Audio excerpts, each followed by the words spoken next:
Ayan, ang daming dates. May maano, may maliit na mahaba, may basa, may tuyo na. Tapos doon, red yan siya nung pa lang, nung hindi pa nahinog. Tapos ito may maiksi na medyo mataba. Iba-ibang variety. Yan, ito naman mahaba na malaki. Kasi yan maliit. Ganyan, ang daming dates. Diba? That's farm buang. Yan ang galing sa farm nila. Maraming dates. Tapos meron pa dito. Tuyo na. Yan.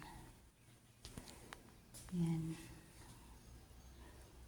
Diba? Ang dami. Tapos meron pa nandun sa freezer. Tapos meron pa dun sa taas. Daming dates. Magsawa ka. Nagsawa sa mangga. Ngayon magsawa naman sa dates. Grabe. Tapos pagdating sa Pilipinas, ang mahal. Samantalang dito, nagkalat.